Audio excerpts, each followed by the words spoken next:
Gravação iniciada. E Paulo chegou bem na hora.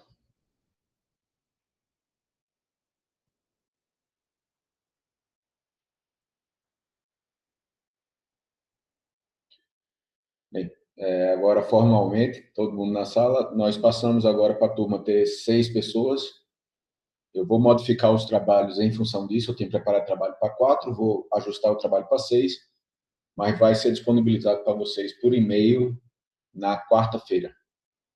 Então, vocês têm hoje e amanhã para terem dúvidas e me mandarem. Depois da quarta-feira, eu não respondo nenhuma das perguntas que eu fiz, mas respondo perguntas sobre o trabalho prático. Tá? Eu não respondo sobre a sabatina.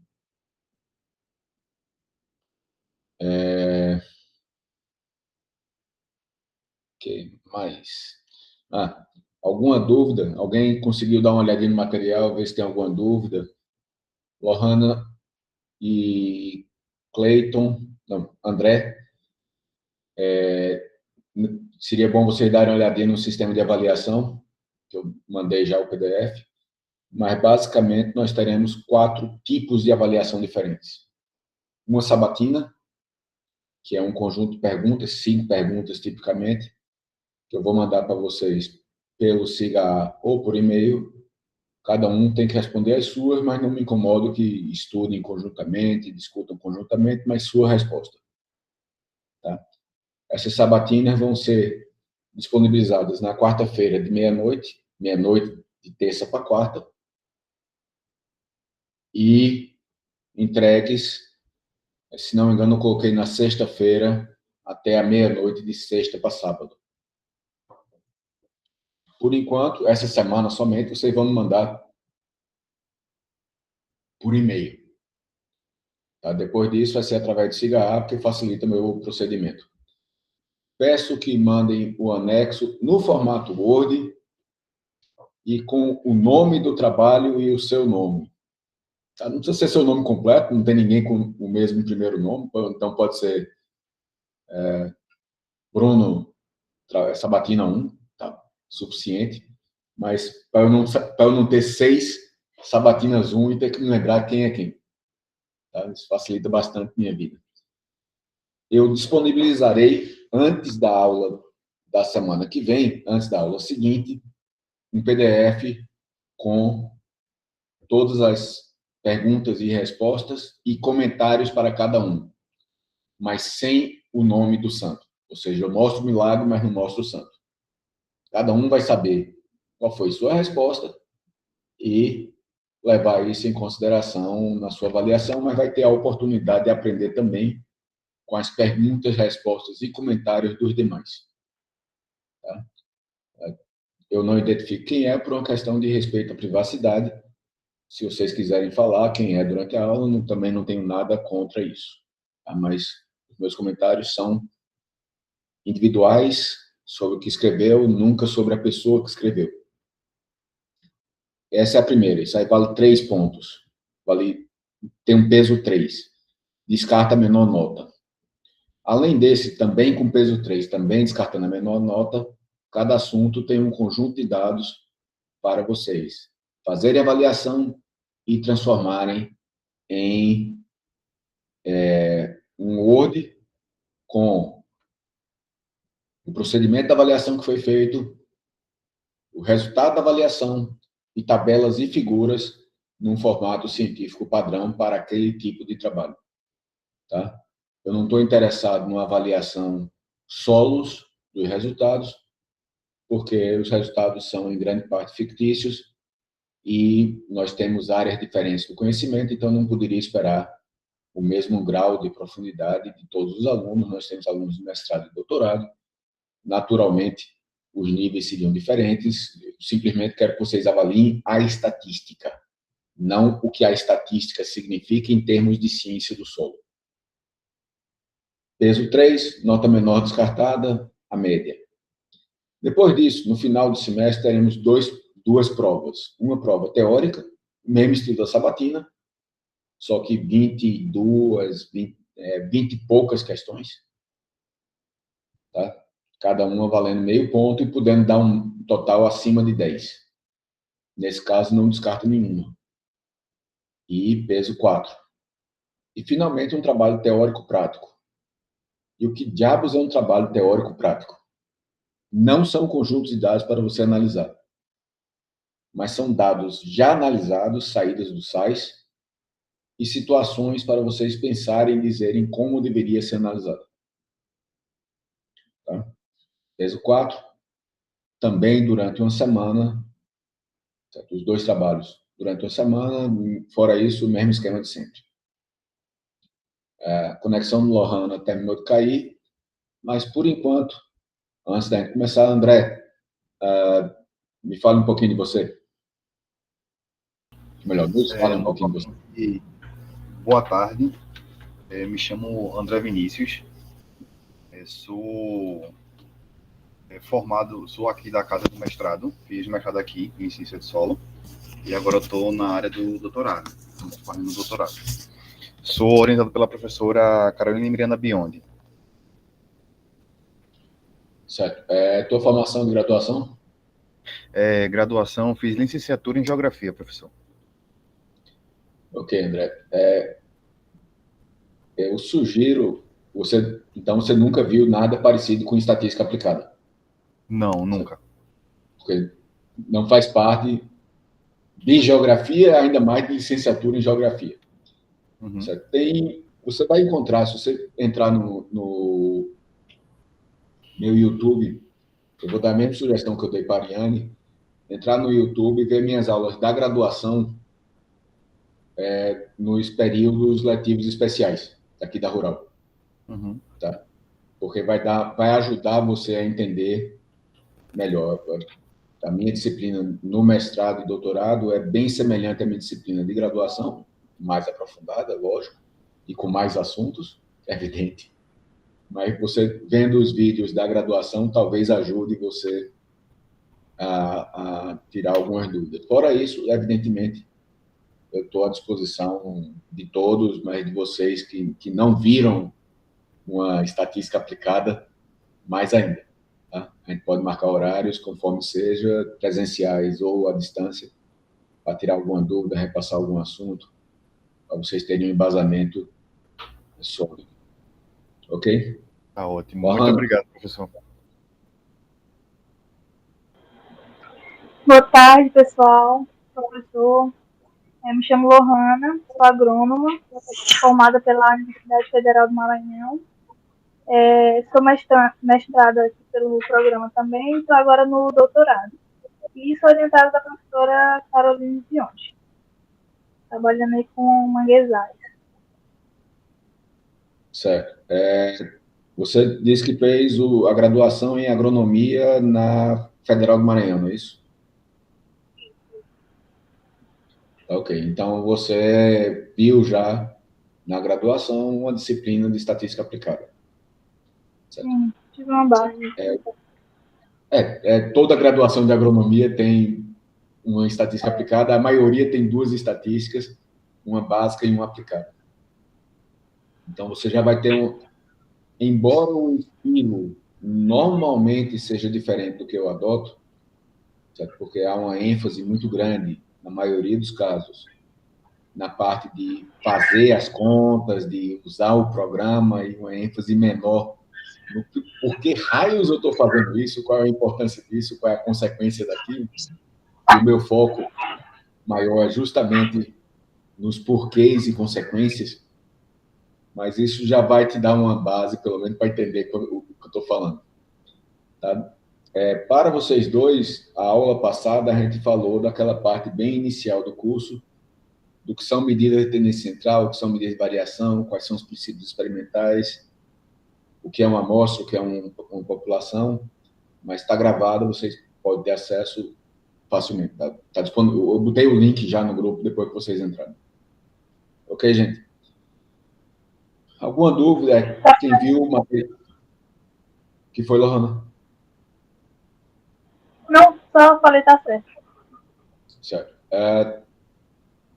Por sinal, a pronúncia está certa? É essa mesmo? O seu nome? Isso, tá. Tá ok. Então, começando o assunto de hoje, nós vamos falar de hipóteses experimentais e estatísticas. Hipótese, por definição, é uma coisa que a gente acha que acontece antes de acontecer. Eu tenho a hipótese que vai acontecer isso, ou que vai acontecer aquilo, ou que vai acontecer aquilo outro. Eu tenho uma certa fundamentação para isso, mas ainda não aconteceu, então não tenho certeza. Eu não sei se vai acontecer, mas eu acho que vai acontecer. A hipótese experimental é justamente isso. Eu acho que vai acontecer isso, eu acho que isso causa aquilo, baseado no quê? Na literatura, no que eu vi acontecer ao longo de muito tempo, no que os outros dizem que vai acontecer.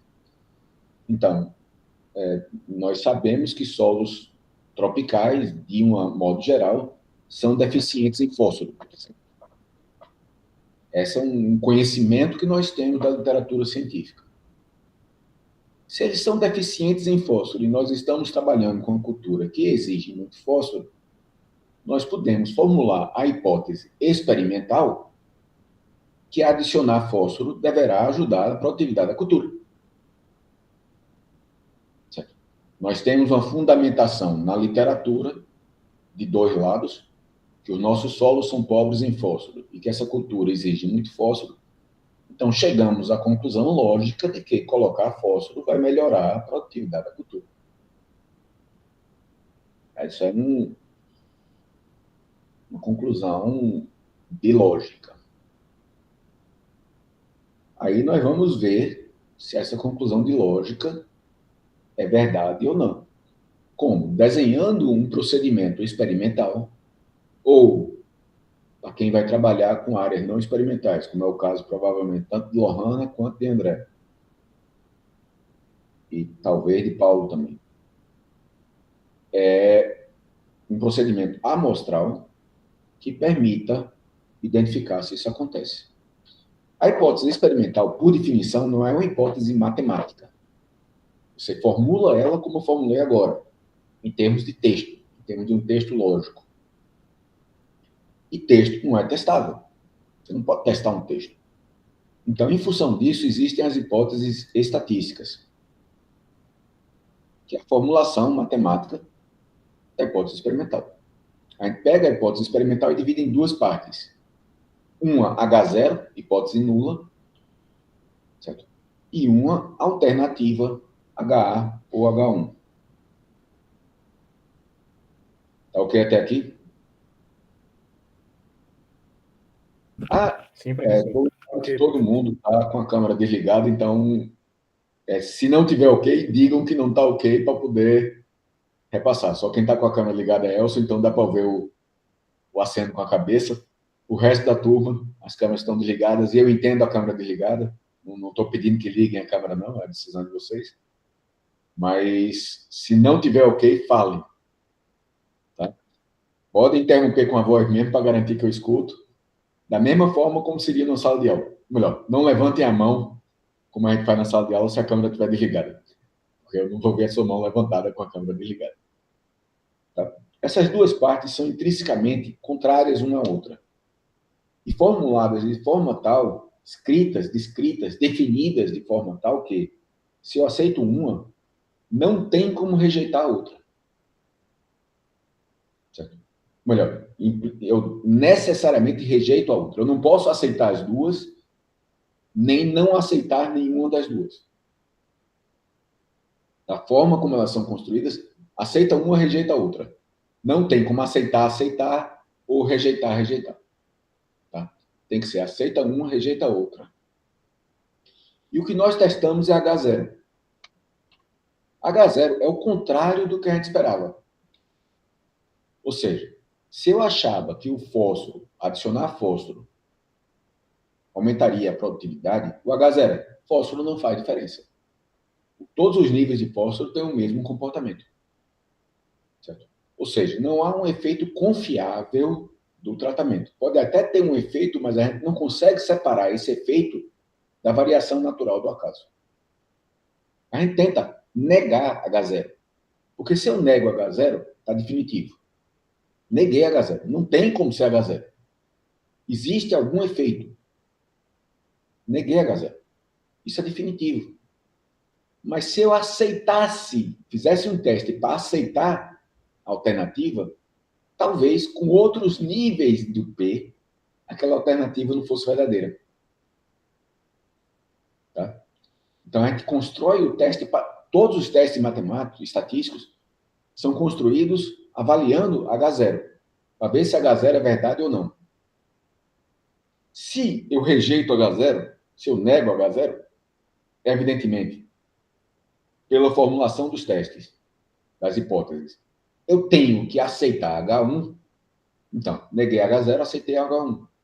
E eu tenho mais confiança do que se eu tivesse aceitado H1 diretamente. Tá? Vejam o que está escrito em vermelho. Negar H0 não é afirmar que é devido ao acaso. Tá? Quando eu aceito H0, tá? Não quer dizer que eu estou afirmando que é devido ao acaso. Quer dizer apenas que eu não tenho confiança de que não é devido ao acaso. A chance de ser devido ao acaso é maior do que estou disposto a aceitar. Tá ok até aqui, gente? Ou Sim, seja, professor. Cleiton? Não, só tá ok. Tá ok. Professor, na verdade, eu gostaria que se o senhor pudesse... Paulo? Paulo está aqui. Na verdade, eu gostaria que se o senhor puder, por gentileza, repetir esse conceito aí de quando você nega o H0. Quando eu aceito H0, certo? O que é H0? Não há efeito dos tratamentos. Tratamento 1 igual a 2, igual a 3, igual a 4, igual a 10, igual a N. Ok? Isso é o H0. Eu aceitar H0 não quer dizer que esses efeitos, esses tratamentos são realmente iguais. Quer dizer que tem uma chance de serem iguais, da variação ser devido ao acaso, maior do que eu estou disposto a aceitar. Tá ok? Eu não tenho como afirmar que eles são iguais. Eu afirmo que não confio que eles são diferentes. E é por isso que você não vê um teste de Tukey, por exemplo, dizer que dois tratamentos são iguais. A afirmativa correta é: esses dois tratamentos não são significativamente diferentes. Vamos pensar num cenário de notas. 10 é igual a 9,9? Não é, né? Mas tem uma chance alta que, se você pegar esses mesmos dois alunos com o mesmo desempenho, em outra prova, quem tirou 10 tire 9,9 e quem tirou 9,9 tire 10. Concordam?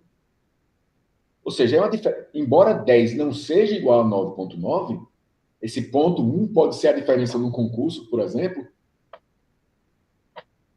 Tá? Porque 10 é maior do que 9,9.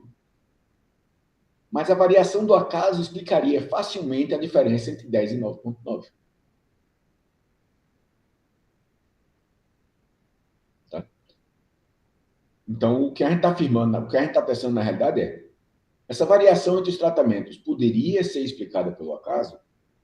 Poderia, ou é pouco provável. A gente não vai afirmar que é devido ao acaso, mas poderia ser devido ao acaso.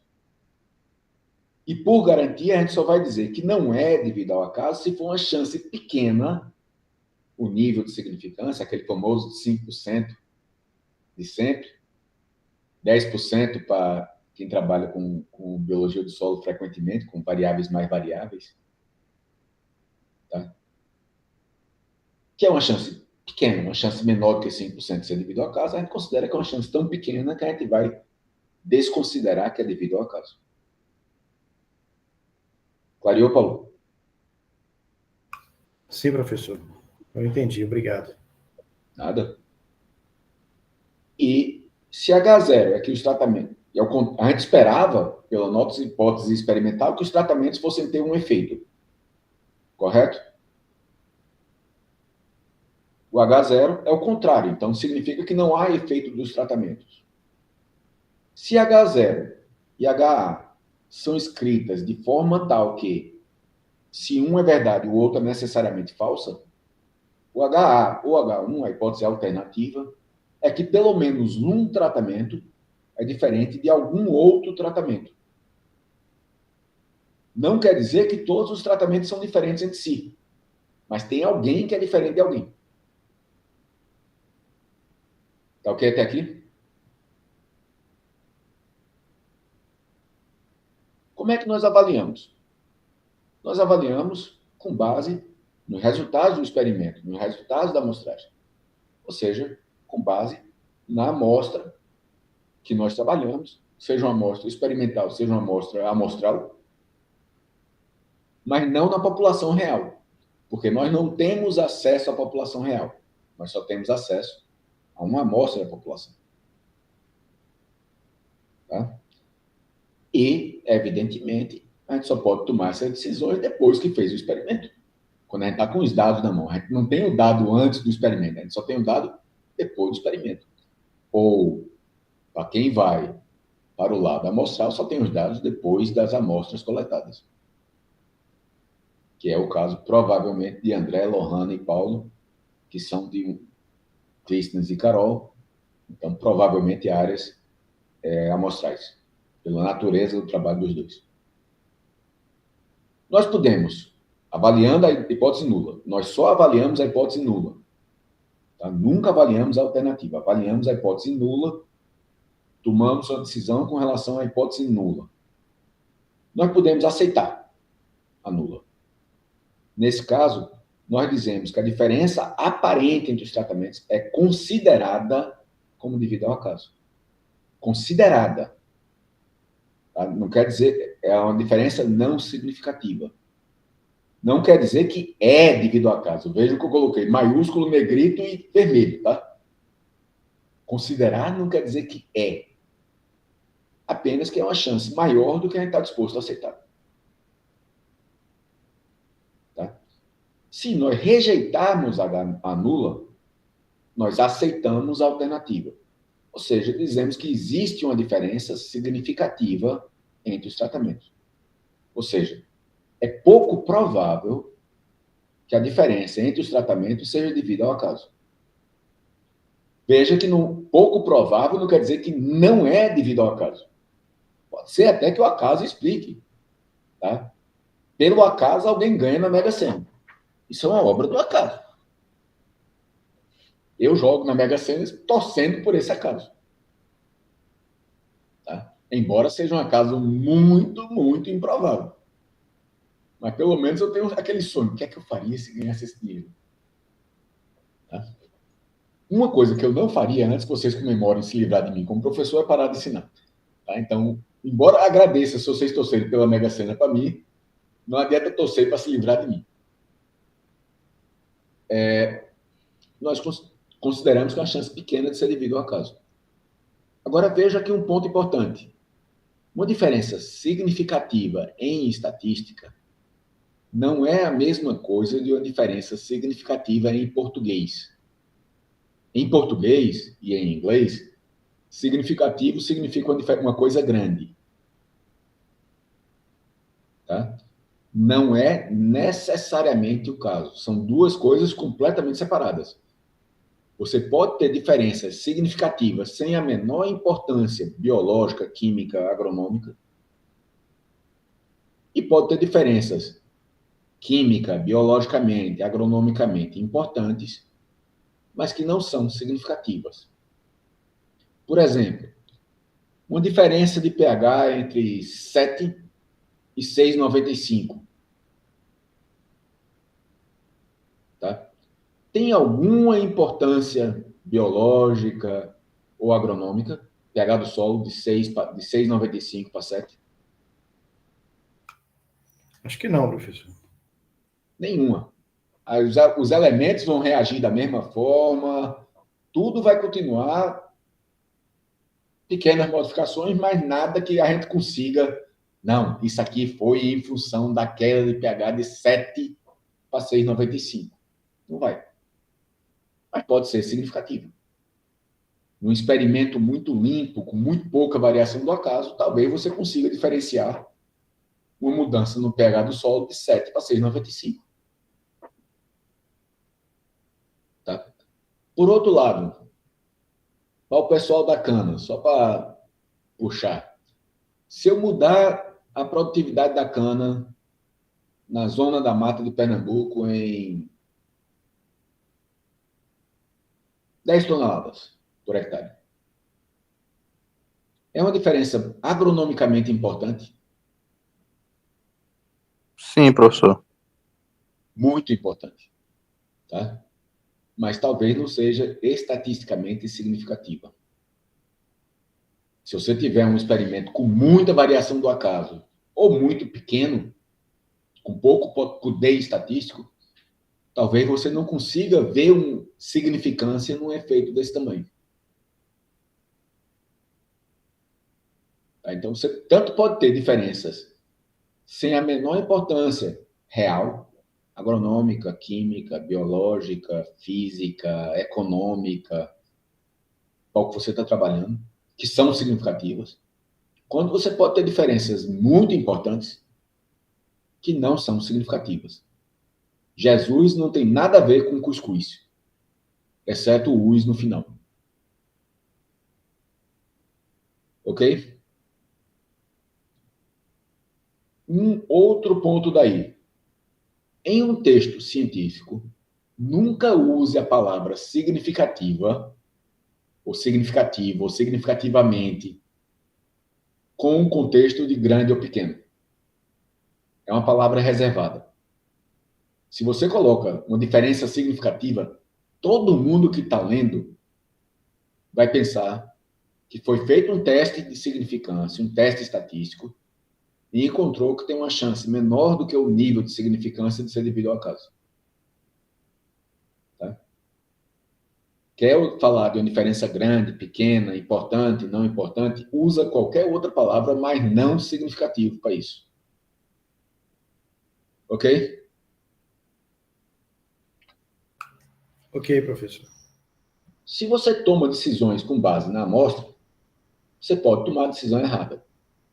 Não quer dizer que você, Paulo, cometeu um erro. Tá? Não é que você foi lá e escreveu sexo com S-U-Q-I-S-S-O-S-S-O. Tá? Você escreveu sexo com S-E-X-O. Tá? Mas a sua amostra levou você a tomar uma conclusão, chegar a uma conclusão, melhor dizendo, errada. Porque a gente toma a decisão de aceitar ou rejeitar H0 sempre com base na amostra. Mas nós tomamos com base na amostra para a população. E talvez aquela amostra não represente tão bem assim a população. Tá? Então, a gente vai tomar decisões certas para os dados, mas erradas para a população. Faz sentido? Interrogação. Professor, quando a gente determina assim, o que vai ser a nossa, dentro da pesquisa, né, o que a gente vai analisar, ele não tem que ser representativo exatamente para poder a gente poder depois expandir isso para a realidade. Sim, lá? Ele deve ser representativo. Tá? Mas o fato de ser representativo, ou da gente querer que seja representativo, pode não estar completamente representativo. Certo? A gente tirou uma amostra dos alunos da Rural. Mas, por coincidência, nessa amostra, a gente pegou um subconjunto específico, sem querer. Tomou com todos os cuidados, mas, no final das contas, embora tenha tomado todos os cuidados, a amostra não representou tão bem assim o que a gente queria representar. Acontece. Tá? Então, a gente sempre tem uma chance de cometer o erro. A gente nunca sabe se cometeu o erro ou não. Tá? A gente não tem como saber se houve um erro tipo 1 ou tipo 2. O que a gente tem é como reduzir a chance desse erro. Mas saber se cometeu ou não, não tem como. Porque a gente nunca conhece a população. E o erro é definido pela população. O que nós fazemos na definição do experimento, na definição do protocolo amostral, é tomar o máximo cuidado possível para representar bem aquilo ali. Certo? Mas a gente não tem certeza que está representando bem aquilo ali. Por isso que a gente pode cometer erros. Ok? Com base na amostra, nós vamos aceitar H0 ou rejeitar H0. Tá? Ou seja, aceitar H0, dizer que não tem diferença entre os tratamentos. Rejeitar H0, dizer que alguém é diferente de alguém. Se nós aceitarmos quando é verdadeira ou rejeitarmos quando é falsa, decisão correta, tudo tranquilo. Mas isso cria dois cenários em que nós podemos tomar a decisão errada. O primeiro, rejeitar H0, dizer que tem diferença entre os tratamentos, quando, na verdade, na população que a gente não conhece, não há diferença entre os tratamentos. Ou seja, quando H0, na verdade, é verdadeira. A verdade é verdadeira, não é bom português, mas é o fato. Professor, Nesse caso, nós cometemos o que... Diga, Bruno. qual seria essa população que a gente não conhece? Uma população, por exemplo, a gente está fazendo um experimento de caso de vegetação. Se esse experimento fosse levado para o campo, isso seria diferente, por exemplo? Por definição, seria. Tá? Porque você está falando de cenário diferente. Eu vou pegar campo e campo. Você fez um experimento com milho no campo, com inoculantes no milho. Tá? A sua população real seria o milho cultivado utilizando esse inoculante, fora do seu experimento. Está fazendo sentido, Bruno? Sim, professor. Certo. O seu experimento, aquelas suas 20 parcelas, 50 parcelas no campo, representam os milhões de hectares cultivados com milho que poderiam ser inoculados com aquele material, por exemplo. Está fazendo sentido? Tá sim. Tá? Eu falei que da cadivetação você não pula para falar sobre o campo, porque você está falando de cenários tão diferentes que aí quando você faz um experimento na cadivetação, você está interessado nos aspectos biológicos mais básicos. Como é que a biologia está acontecendo? Existe a biologia, a física, a química. Existe uma possibilidade disso aqui ter um efeito por esse caminho biológico aqui ou por aquele outro caminho químico ali, que vale a pena um outro trabalho, uma sequência desse trabalho, ir para condições mais representativas, tá? É por isso que você muitas vezes faz, primeiro uma fase, para quem está trabalhando, por exemplo, como você vai trabalhar com bactéria solubilizadora. Primeiro a gente faz no laboratório. Aqui, nessas condições excelentes, com nutrientes saindo pelo ladrão, essa bactéria consegue solubilizar esse material, ou seja, ela tem a capacidade biológica, sob condições ótimas, para solubilizar fosfato tricálcico PA da Aldrich, aquele componente ideal, que não tem nada atrapalhando, só é o fosfato tricálcico. Então, ela consegue. Se a bactéria ou o fungo não consegue nem solubilizar o fosfato tricálcico PA, não adianta tentar colocar ela com um material mais sujo, como um fosfato de rocha. Porque o puro ela não trabalhou. O puro ela não conseguiu solubilizar. Então, a primeira etapa é ver o PA, a situação mais ideal possível para ela. Solubilizou? Beleza. Aquelas que solubilizaram, agora a gente vai continuar no meio de cultura. Só que ao invés do fósforo estar limpozinho, somente como fosfato tricálcico, ele está no fosfato de rocha. no pó de fosfato de rocha? Que além do fosfato tricálcico, tem um monte de sujeira no meio do resto da rocha. Consegue quebrar? Conseguiu solubilizar? Beleza. Já viu que consegue solubilizar o puro, consegue solubilizar a rocha. Provavelmente vai ter bactéria que solubilizava o puro, mas não consegue solubilizar a rocha. E aí vai indo, etapa por etapa, diminuindo o número de materiais, entendendo melhor a química, entendendo melhor o mecanismo fisiológico, dependendo do trabalho, vendo os mecanismos genéticos que atuam aí, o que é que essas bactérias que conseguem ter em comum em termos de genes. Tem algum gene que eu posso usar para, na próxima etapa, para quando eu for fazer isso com outros materiais, cortar fora experimentos, fazer somente uma avaliação genética, e por aí vai. Ok, Bruno? Ok. Ok, resto da turma. O resto da turma pegou mal, mas demais. Ok, professor, tudo certo. Ok, professor.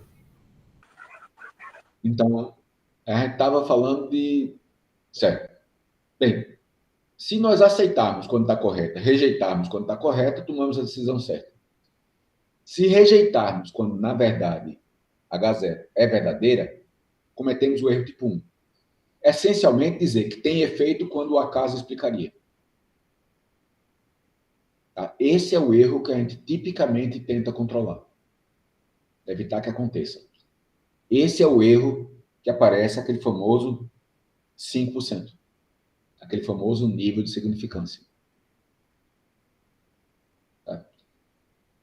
Se nós aceitarmos H0 quando deveríamos rejeitar H0, cometemos o erro tipo 2. Ou seja, jogamos a coisa boa fora junto com a coisa ruim. Dissemos que não tem um efeito dos tratamentos, quando, na verdade, existe um efeito biológico, químico, agronômico do tratamento. Normalmente, nós consideramos o erro tipo 1 mais importante do que o tipo 2. O nível de significância é a chance de cometer um erro tipo 1. Afirmar que há diferença entre os tratamentos, quando o acaso poderia explicar essa diferença. Como eu disse, normalmente considerado mais sério que o tipo 2. Normalmente é 5%. Tá? Por isso que a gente vê em quase todo o trabalho ou aquele P menor ou igual a 0,05. Sempre tem que ser pré-definido. Ou seja, o que é que você não pode fazer? Faz o experimento, encontra que foi significativo, que tinha 7% de chance de ser devido ao acaso, e dizer, não, meu nível de significância foi 7%. Não dá, gente. Você pode pré-definir 10%. Você pode pré-definir o valor que você quiser. É um critério seu, pesquisador. Agora, você deve pré-definir. Se você não pré-definiu, significa que você vai usar 5%. O que é que você não deve fazer? Ó, essa variável aqui foi significativa a 5, aquela variável ali foi significativa a 10, eu vou usar 5 e 10%. Não dá. Isso é pré-definido. Por que normalmente é diferente de sempre? Porque, a rigor, o nível de significância depende dos riscos que você está correndo com a decisão. Vamos pensar em cenários em que a gente deva adotar outros níveis, mais ou menos rígidos. Pega uma cura ou uma vacina para uma doença hipotética. Essa doença hipotética é letal, tá? Ou tem um efeito muito grande na qualidade de vida, por exemplo. E tem métodos que você pode conviver com ela ou controlar a incidência dela com uma série de cuidados. Mas, como ela tem uma letalidade alta, existe o mundo inteiro está pesquisando uma vacina para essa doença. Vacina significa o quê? Você não vai ter a doença. Então, você vai deixar de tomar os cuidados que iria tomar. Vamos chamar essa doença de obesidade. Pensando na minha barriga aqui. Então, se você tomar a vacina para a obesidade, significa que você pode comer o que quiser, não precisa fazer exercício, não precisa fazer... Pode ir... Não precisa tomar cuidados com relação ao seu peso. Porque você tomou a vacina e as consequências da obesidade, você nunca vai ser obeso em função dessa vacina. Vocês aceitariam uma chance de 5% dessa vacina ser devido ao acaso, do efeito dessa vacina ser devido ao acaso, ou é uma chance alta demais?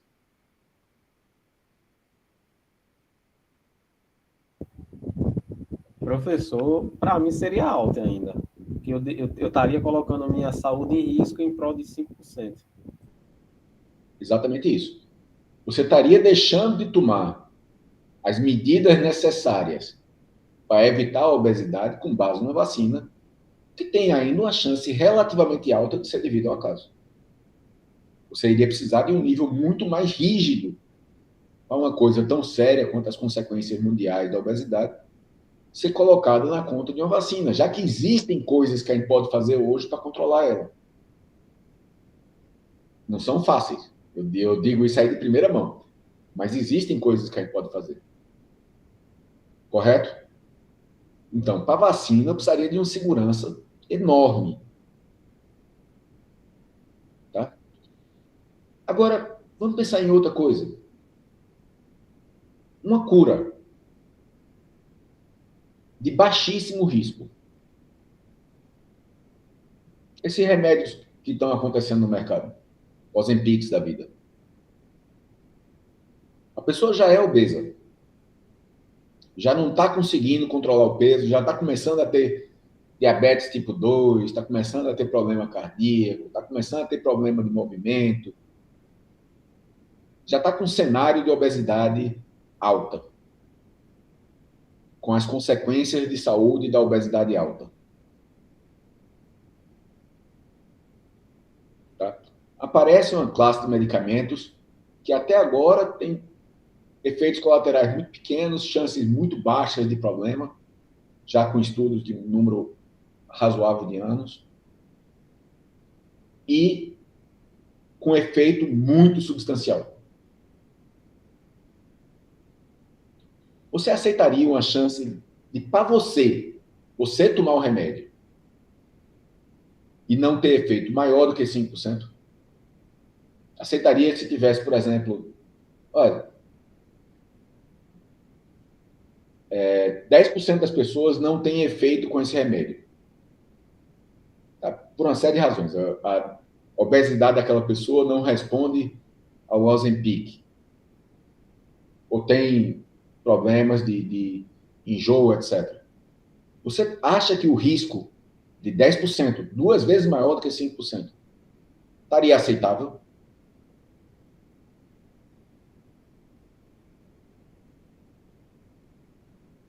Eu aceito. Tá? Eu acho que é um risco aceitável. Que sim. Ou seja, a definição do grau de risco que a gente vai aceitar depende de uma série de coisas. Quais são os riscos da nossa decisão? Certo? Quais são os ganhos da nossa decisão? Você tem que avaliar, no seu caso, no seu experimento, o que é mais importante. Eu vou aceitar errar mais do que aqueles 5%, porque os ganhos são potencialmente grandes. Pega o melhoramento de cana, pegando um exemplo de agronomia. Hoje, novas variedades de cana dificilmente vão ser muito melhores do que as velhas. Por quê? Porque nós já estamos muito perto do platô que a gente consegue chegar nas nossas condições agronômicas. Tá? As nossas variedades já são boas para as nossas condições agronômicas. Isso quer dizer que tem que parar de fazer melhoramento, que não vai conseguir mudar mais 10%, mais 20% pelo melhoramento sozinho? Não. Ganhar 1% é um ganho apreciável quando você coloca na escala de uma usina, por exemplo.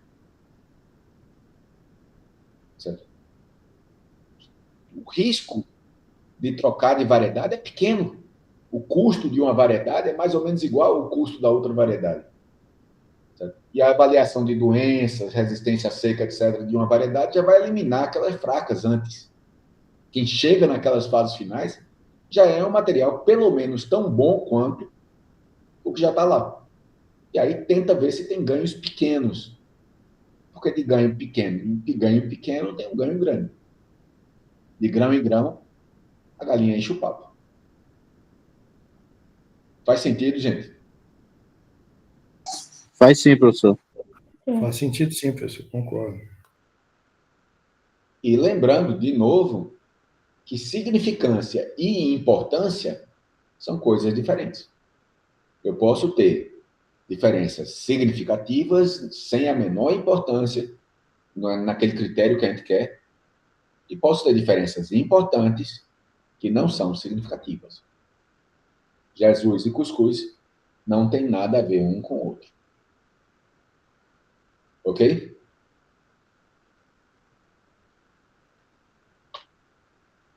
E aí nós temos a hipótese e nós temos que testar a hipótese, avaliar a hipótese. Ou seja, aplicar um teste de hipóteses. Como é que nós escolhemos isso? Bem, o que é que nós estamos testando? E quais são os dados? Qual é o tipo de dados que eu tenho? Aqui estão 4 testes dos mais comuns, não são os únicos, só é para vocês terem uma ideia das famílias de testes. O primeiro é o Q quadrado. É um teste que a gente usa menos do que deveria. O que é esse teste? Ele compara a proporção que aconteceu com a proporção que você esperava que acontecesse. Então, com a exceção de André, todos vocês viram isso em genética. Porque eu sei que tem genética na biologia, Ariane, e sei que tem em toda a agronomia. Tá? Lembra daquele teste da genética mendeliana, da ervilha verde e ervilha amarela? Todo livro de genética tem isso aí. Lembram? Sim. Você aplicou um teste de Q quadrado, para ver se a proporção de verde e amarela num cruzamento heterozigoto indicaria um gene de dominância simples. Tá? No seu caso, pode ter sido também, no caso de vocês, liso e rugoso. Ou um cruzamento de de lisa amarela com rugosa, lisa verde com rugosa amarela, para ver o que é que dá. Aí está vendo a proporção de 2 genes. Você tem uma razão teórica que você espera que aconteça e quer comparar se a razão real é ou não é diferente dessa razão teórica. Ok? Depois disso, tem o teste F, em que você quer comparar se a variação entre tratamentos é maior do que a variação do acaso. Tá? Se a variação dos tratamentos for igual à variação do acaso, você acha que tem um efeito devido aos tratamentos? Não. Não é isso?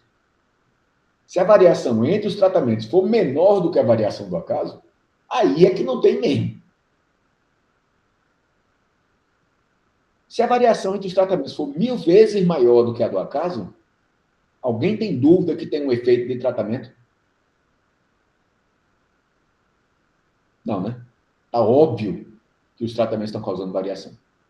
O que o F faz é construir uma distribuição que indica qual a chance dessa variação entre os tratamentos ter acontecido somente devido ao acaso.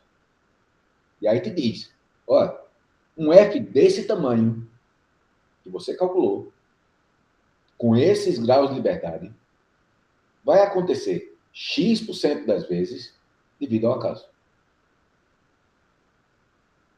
Se esse X for até o tamanho que você está disposto a aceitar, até o nível de significância, ok, é pouco provável que seja devido ao acaso. Se for maior do que o nível de significância que você está disposto a aceitar, tem uma chance alta, acima do nível de significância, de ser devido ao acaso, portanto, você diz que não é significativo. Está fazendo sentido? Resto da turma. De novo, resto da turma quer dizer os demais alunos que eu não estou vendo. Sim, professor. Tá sim, professor. Depois você tem o teste T de student. Nesse caso, você vai comparar duas amostras. Essas amostras vêm da mesma população? Ou podem vir da mesma população? Isso é o que você está vendo no teste T. Tá? E aí tem várias variedades do teste T diferente. T de amostra pareada. T de amostra não pareada. Que são funções do tipo de amostra que você está utilizando. Por exemplo, não tem aquelas fotos de antes e depois de tudo que é propaganda de regime, de remédio, treinamento físico miraculoso? Se aquilo ali não fosse simplesmente efeito do Photoshop, se fossem coisas reais, eu poderia aplicar um teste de amostra pareada. Eu pego uma pessoa, vejo antes e vejo depois. Então, a única diferença que vai ter naquela pessoa é o que eu fiz antes e depois. Faz sentido? Faz sim. Faz sentido. Então, isso é o teste T pareado. Vai ficar mais fácil de ver diferenças, porque eu estou treinando a variação do acaso, porque é a mesma pessoa. Tá? Isso é a pareada. Nem sempre é possível fazer. Diga, Lohana.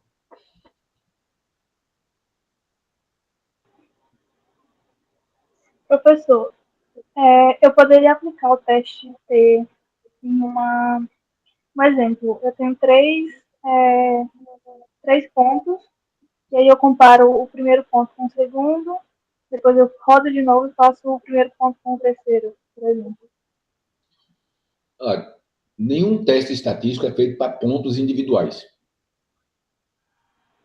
Tá? Você tem que comparar conjuntos de pontos. Pronto, então Faz uma sentido? unidade amostral, né? Por exemplo, seis amostras, e aí eu comparo com as amostras do primeiro ponto e depois com a do terceiro ponto. Poderia ser.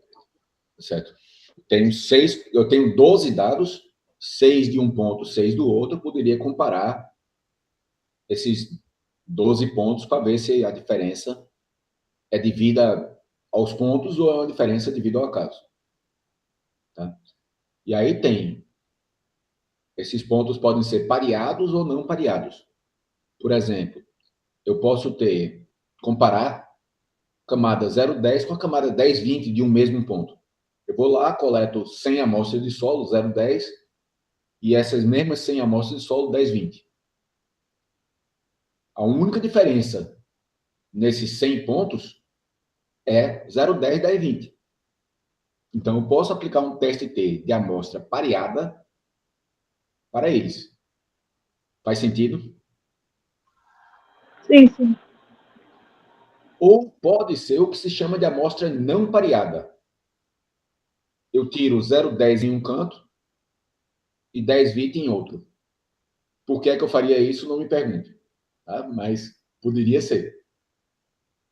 E aí seria o que é a amostra não pareada, porque além da diferença entre 0 e 10, 10 e 20, eu tenho a diferença entre ponto 1, 0, 10, com ponto 2, 10, 20.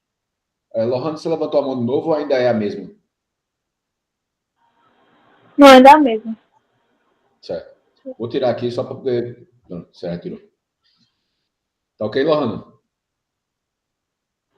Tá ok, professor.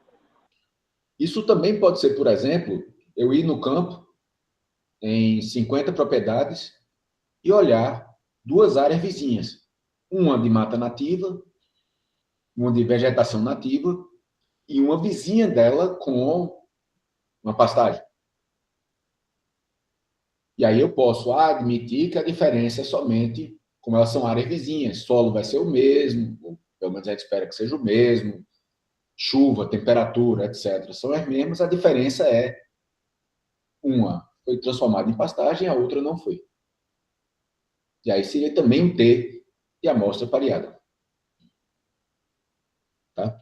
O teste T é restrito para 2 amostras. Certo? Você não deve usar o T para comparar 5 cenários diferentes. Você compara 2 cenários somente. Ok? E aí, finalmente, você tem a família de testes de comparação de média. Tukey, Duncan, Chefé, Bonferroni, LSD, que não tem nada a ver com produto derivado de cogumelo, nem música dos Beatles. Tá?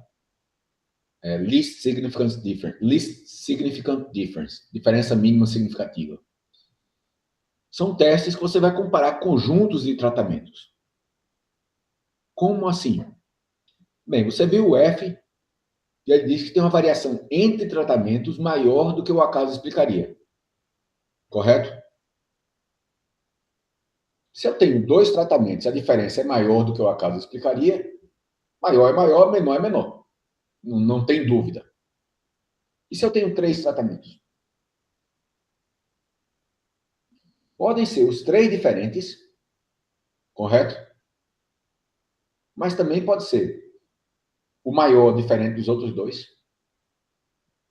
os 2 maiores diferentes do menor, ou o maior é diferente do menor e o do meio não é diferente de ninguém. O F não me diz isso aqui. O F não é conclusivo nesse cenário. Faz sentido, gente?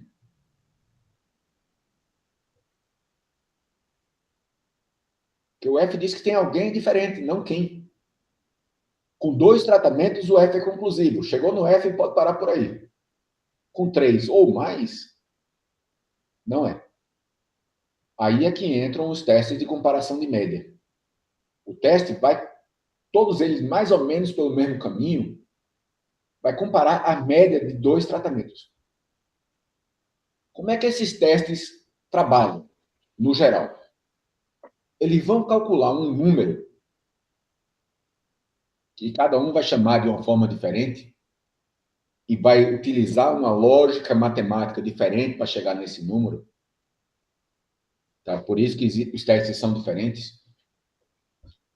E vai dizer que esse número é a menor diferença, ou é a maior diferença, melhor dizendo, que aconteceria somente devido ao acaso, naquele nível de significância, considerando aquela variação do acaso, nesse tamanho do experimento. Tá? E aí vai comparar a diferença entre 2 tratamentos com aquele valor que ele calculou. Está fazendo sentido até aqui? Eu peço que confirme se está fazendo, porque isso é uma coisa importante. Sim, professor. Professor, ainda, para mim, está um pouco ainda. Não clareou, não. Professor, se o senhor puder exemplificar, acho que vai ficar um pouco mais fácil para compreender. Vamos lá. Eu vou usar o Tukey como exemplo. No Tukey, quando você calcula manualmente, tem um que se chama de delta, que é a menor diferença, é DMS, LSD em inglês, Least Significant Difference.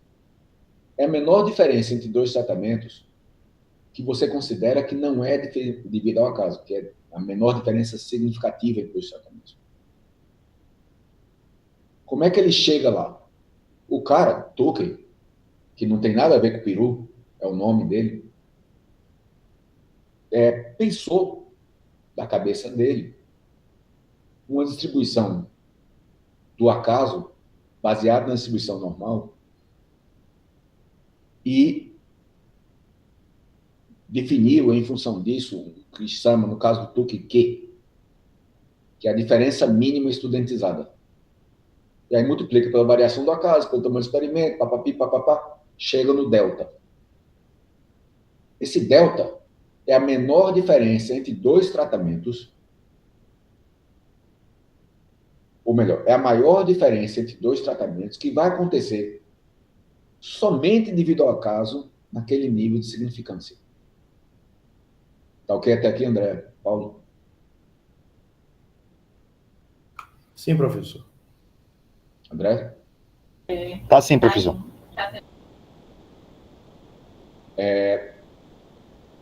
Então, aquela é a maior diferença que vai acontecer devido ao acaso. Valores mais extremos são mais ou menos prováveis?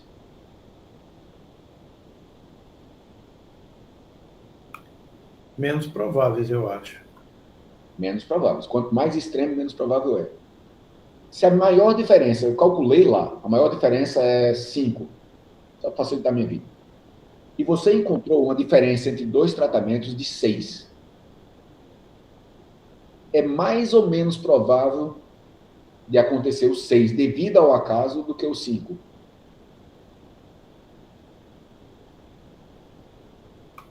Pergunta de novo, professor, por favor.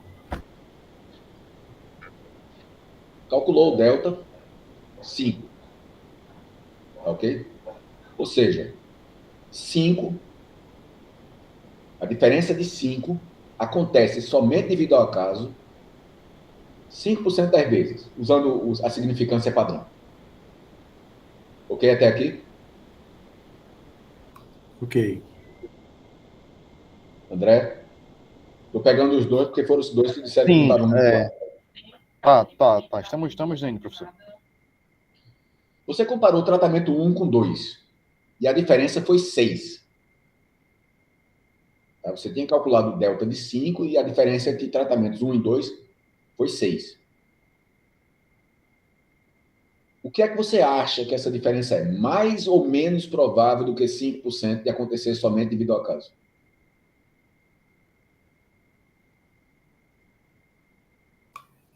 Menos provável, eu acho. Menos provável. Porque quanto mais extremo o valor, menos provável de acontecer. Não é isso? Isso. Então, o seu é menos provável. Ou seja, T1 e T2 tem uma chance pequena de serem não diferentes. Você acha, tem confiança que eles são significativamente diferentes. Faz sentido?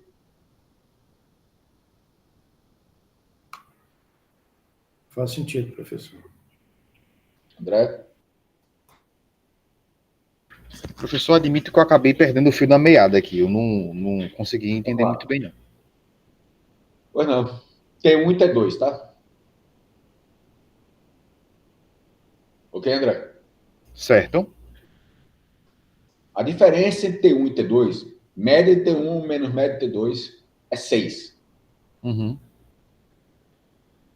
Você calculou 5 como sendo o maior valor que vai acontecer devido ao acaso, a maior diferença entre dois tratamentos, que vai acontecer devido ao acaso 5% das vezes.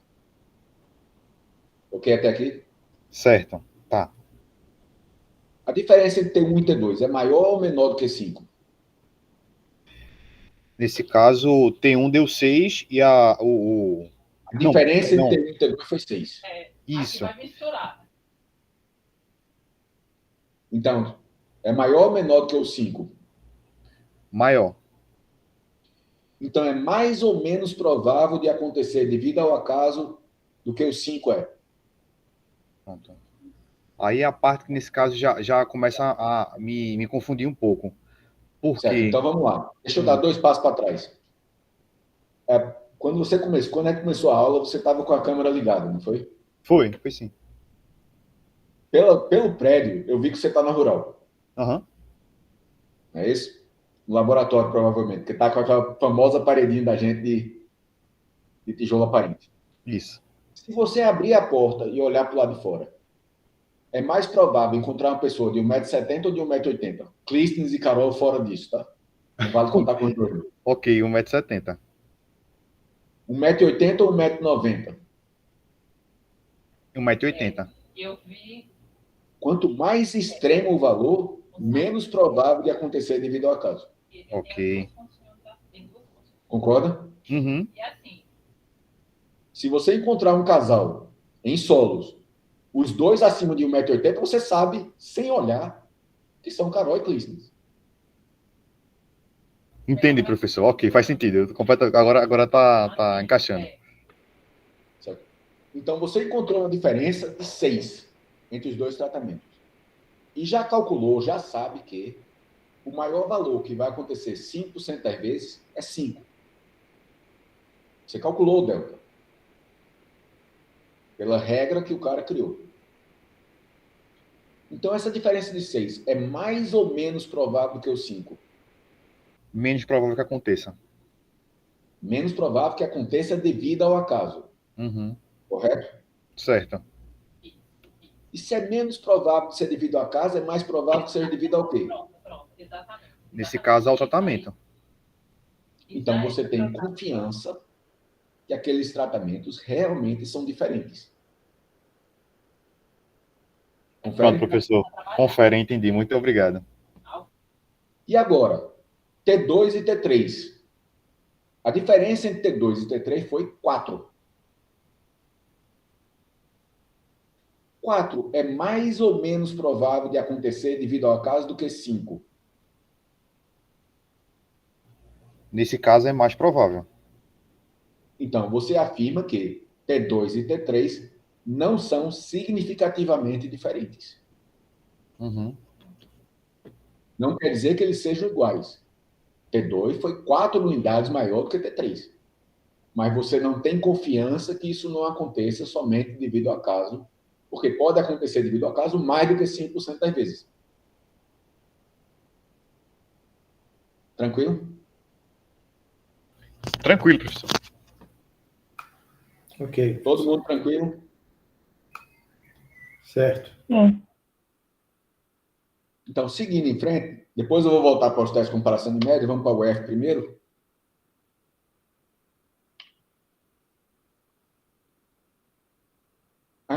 Eu tinha falado antes que a gente ia comparar variação dos tratamentos com a variação do acaso. Ou seja, nós vamos comparar a variância do tratamento com a variância de acaso. Tá? E até o Excel te diz qual é a chance desse valor acontecer devido ao acaso. Quanto menor a chance de ser devido ao acaso, mais provável que não seja devido ao acaso e, portanto, mais provável que seja devido aos tratamentos. Faz sentido?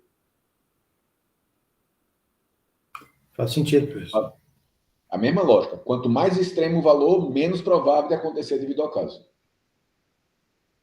Se você abrir a porta da sala e encontrar 6 pessoas acima de 1,90 m, você sabe que encontrou um time de vôlei. Se forem 5, você sabe que encontrou um time de basquete. E se encontrar 4 pessoas abaixo de 1,50 m, provavelmente é uma equipe de ginástica.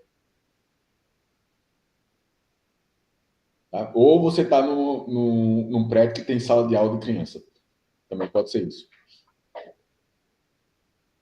Ok, gente? Ok, professor.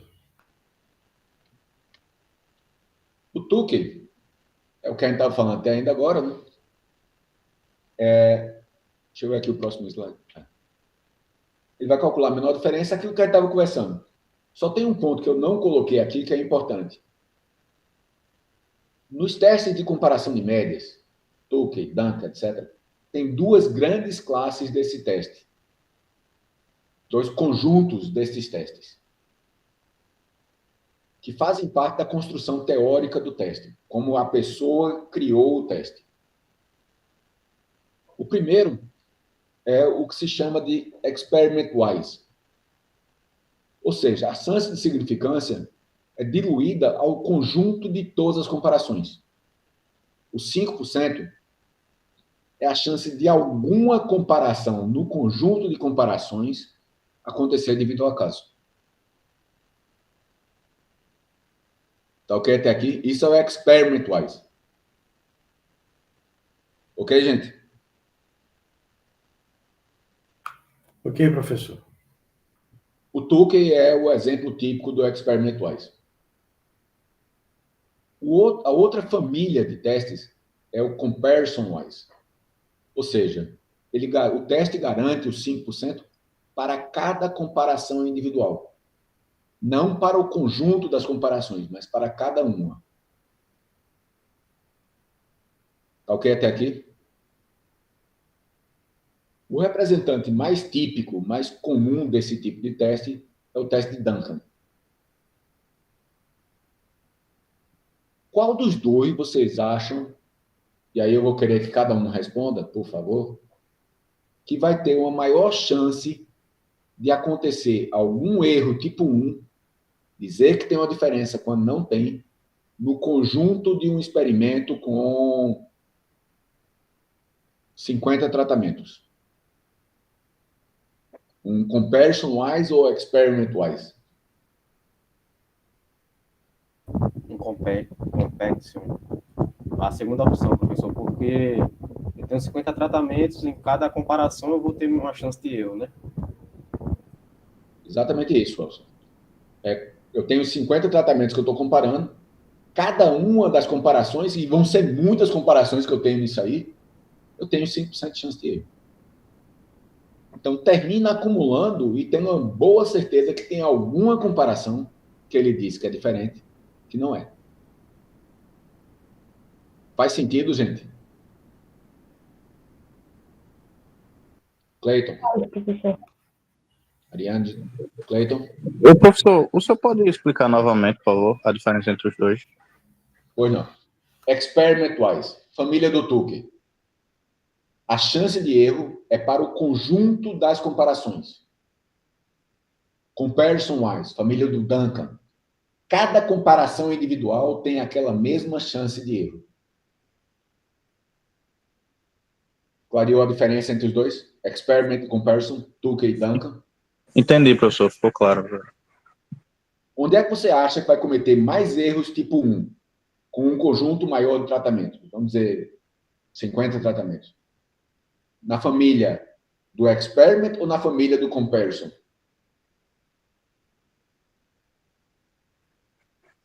Na família do que o senhor falou, do Tolkien não, do outro.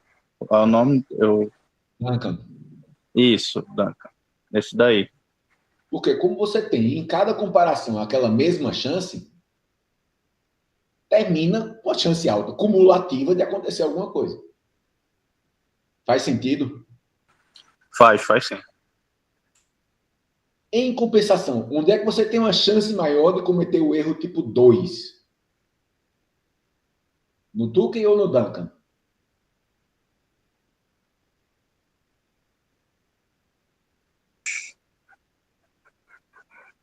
O que é o erro tipo 2, gente?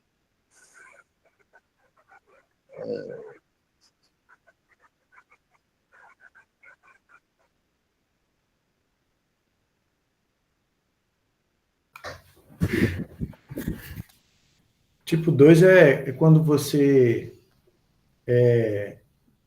aceita, não, rejeita H0 quando você deveria aceitar, ou é ao Não, contrário? esse aí é o tipo 1. Então tá, então é o Tipo 2 é contrário. o contrário. Você aceita H0 quando deveria rejeitar. Rejeitar, isso. Isso.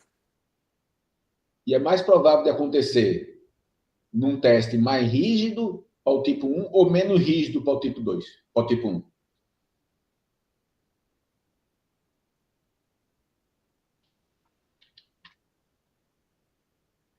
Vejam esse quadro aqui.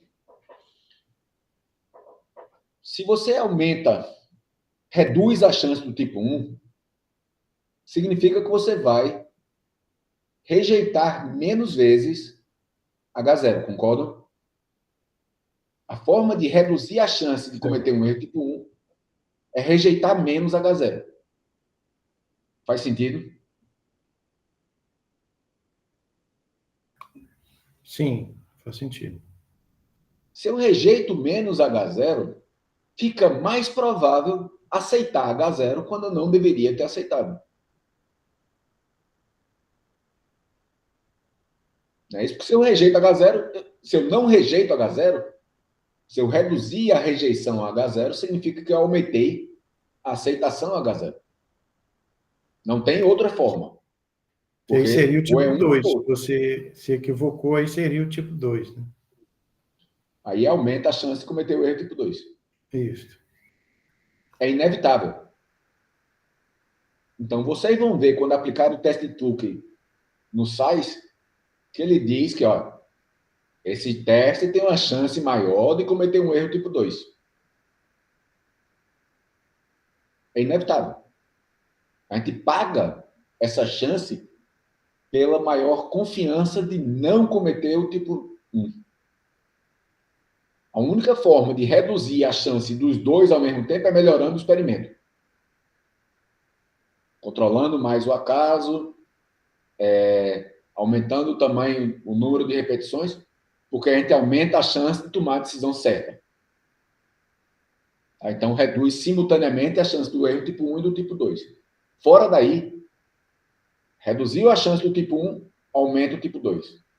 Aumentou a chance do tipo 1, reduz o tipo 2. Todos os testes são destinados a controlar o tipo 1. Então, eu não tenho como escolher um teste que vai acontecer mais ou menos o tipo 2. O tipo 2 vem na rebarba. Tá ok até aqui, gente? Ok, professor. Diga, Ariane. No Duncan, a gente faz múltiplas comparações. Todo mundo com todo mundo. Não. Tanto, ou melhor, tanto no Tukey quanto no Duncan, a gente compara todo mundo com todo mundo. Tá? A diferença entre os dois é que no Tukey eu tenho 5% de chance de cometer um erro no conjunto das comparações. E no Duncan, eu tenho 5% de chance de cometer um erro em cada comparação. Certo, entendi. Aí, quais são esses conjuntos no Tukey? Repete, eu não entendi essa última parte. Aí, quais seriam os conjuntos do Tukey? Conjuntos? Não entendi, Ariane.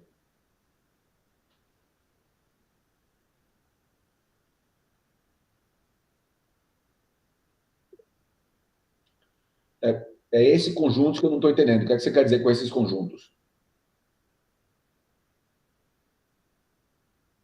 O áudio tá bom? O microfone? Agora tá. Ah. A minha dúvida não era o áudio, não. Eu estava entendendo o áudio. Não tá. queria não estava entendendo o que é que você queria dizer. O que é que eu vou comparar com o quê?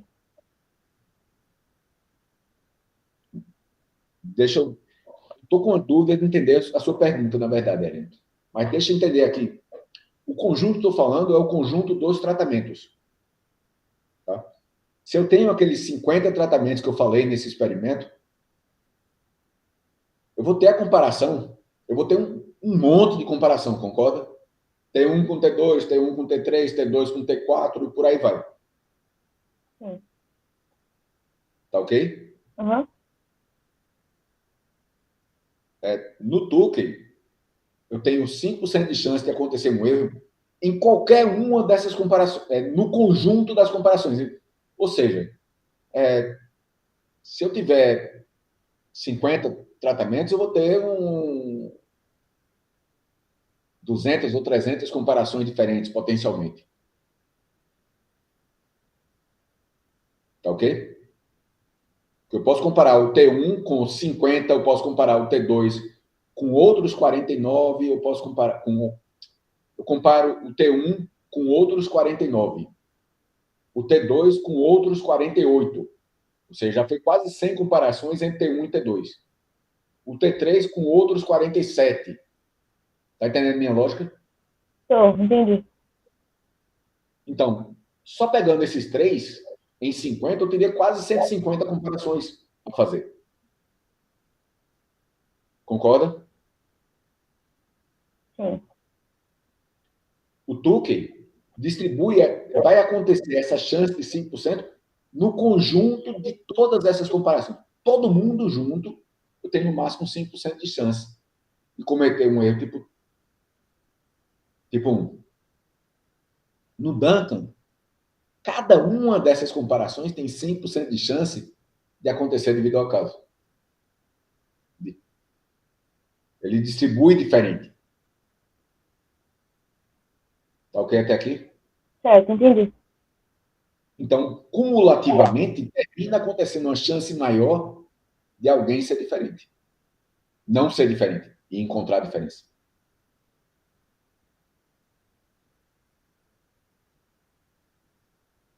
Clareou? Professor. Sim, clareou. Obrigada. Nada?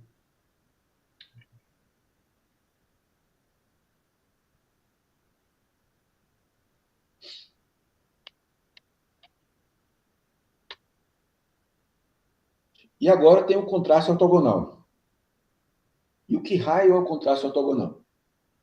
Lembra que o F não é final, não é definitivo para mais de 2 tratamentos? Sim. O contraste ortogonal é uma forma de reduzir conjuntos de tratamentos a apenas 2 em cada comparação. Em apenas dois grupos em cada comparação. Aí o F fica conclusivo. O F resolve o problema. Isso é excelente quando os tratamentos têm uma estrutura lógica por trás deles. Tá? Que permita esse desdobramento lógico. Por exemplo, usando os dados da dissertação de Ariane, com ou sem micorriza. Eu posso agrupar todo mundo que tem micorriza com todo mundo que não tem micorriza e ver um efeito geral da micorriza ou não. Bacilos, todo mundo que tem bacilos com todo mundo que não tem bacilos. É uma outra comparação. Tá? Você vai escrever o contraste como se fosse uma equação. Cada tratamento tem um coeficiente, um multiplicador, positivo ou negativo. A soma desses coeficientes tem que ser 0. E a soma dos produtos dos coeficientes também tem que ser 0. Ou seja, o coeficiente do tratamento 1 vezes, na primeira comparação, vezes a segunda, vezes a terceira, vezes a quarta, quando você somar esses produtos, também tem que dar 0. Por que isso? Porque isso garante que cada comparação, primeiro, fecha a conta. A soma dos coeficientes zeros garante que não tem mais para um lado ou para outro. Não tem mais tratamento para um lado ou para outro. Você está balanceando isso aí. Mesmo que o número não seja igual. Você está balanceando o peso desses tratamentos. E os produtos, a soma dos produtos, garante que cada comparação é independente das demais. Não tem, nas comparações, não tem uma que favoreça ou desfavoreça alguma condição, algum tratamento em particular. Eles se balanceiam. No exemplo, 6 tratamentos. Sem adubo, adubo mineral, 2 estercos diferentes de boi ou de galinha e folhagem de leguminosa ou gramínea. Tá? Eu tenho esses 6 tratamentos. O F não resolveria a situação. Tá? Se eu encontrar uma diferença significativa no F, eu não resolvi tudo. Porque, ok, alguém é diferente de quem? De alguém. Quem? Não sei. Eu poderia fazer o Tucker ou outro teste de comparação de médias. Mas aí eu perco uma parte da informação. Existe alguma coisa global que seja essa diferença?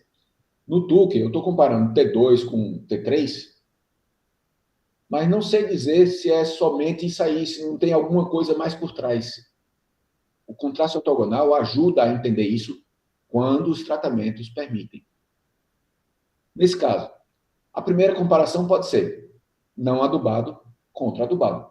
Eu boto não adubado de um lado, só tem um, e os adubados do outro lado. Como eu tenho um não adubado e 5 adubados, eu não posso comparar 1 contra 5. Faria sentido comparar 1 contra 5? Não, né? Aí eu multiplico 5, o 1. Diga, Paulo. Não, eu estou concordando com o senhor, não faz sentido. Então, aí, ou eu multiplico o 5, o 1, o T1, por 5, ou multiplico cada um dos outros por ponto 2. Concordam? Os dois, tanto faz quanto tanto fez. E por que positivo e negativo? Porque senão eu não comparo, né? Se todo mundo fosse positivo, o que é que eu estava fazendo? Para comparar, tem que ter uma coisa de um lado e outra coisa do outro. E matematicamente, um lado e outro é positivo e negativo. Professor, Diga, André. aí na hora de colocar, né, de escolher o positivo e o negativo, seria o meu critério, por exemplo, ou teria que seguir uma regra? Não faz diferença matemática. Certo? Por uma questão de consistência, a minha recomendação é que o lado que você escreveu primeiro seja o positivo. Tá? Se você adota isso consistentemente, fica mais fácil para você lembrar depois o que é que você adotou. Tá ótimo, Porque, professor. Obrigado. além do teste, isso aí vai te dizer qual foi o lado maior. Se ficar positivo, se a comparação der um valor positivo, significa que quem era positivo foi maior do que o conjunto negativo. Então, se você é consistente nisso aí, fica fácil depois de você entender o que fez. Entendeu, André? Sim, professor. Aí a primeira, não adubado contra adubado. Como eu escrevi não adubado contra adubado, o não é positivo, T1, e os adubados negativos. Se eu tivesse colocado adubado contra não adubado, eu trocava os sinais. Mas sempre escreva os tratamentos na ordem dos tratamentos. Não faz diferença nenhuma para o programa, mas facilita muito sua vida para garantir que colocou todo mundo que tinha que colocar. Assim, eu comparei agora, vi que a adubação tem um efeito. Ok, só que eu tenho adubações minerais e orgânicas.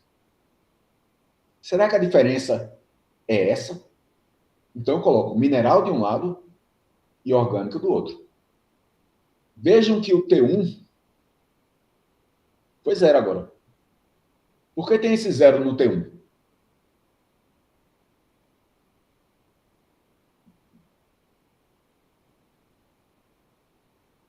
Qual é a comparação que eu tô fazendo? Desculpa, professor. O senhor botou que não é a premissa dele que tem que seguir o 0? Sim, tem mas que dar o 0 para poder a ver se soma tem foi que dar feito 0. corretamente? A premissa é que a soma tem que dar 0, tá? Uhum. Aqui todo mundo tem um valor. Mas quando você somar 5 menos 1, 4 menos 1, 3 menos 1, 2 menos 1, 1 menos 1, 0. Isso é que tem que dar 0. Quem é o T1? É sem adubo? Sem adubo é adubação mineral? Não, É adubação orgânica? também não. Então, o T1 não participa de uma comparação entre a adubação mineral e a adubação orgânica. Concordam? Sim. Então, multiplico por 0 para tirar ele fora da comparação. A adubação mineral só tem um tratamento, o T2, né? Mas eu tenho 4 orgânicos. Então, a mesma coisa. 4 e menos 1. Ou 1 e menos 0,25. Ok até aqui? Ok. Animal versus vegetal. Ok, professor. Adubação orgânica de origem animal contra adubação orgânica de origem vegetal. A mesma coisa. Mato sem adubo, porque não é adubado. Mato o adubo mineral, porque ele não é nem vegetal nem animal. E aí liquidei as comparações. Fui indo, liquidei as comparações. Faz sentido, gente? Faz sim, professor. Sim, professor. É uma forma de é adquirir informações mais gerais do que eu teria simplesmente na comparação de médias.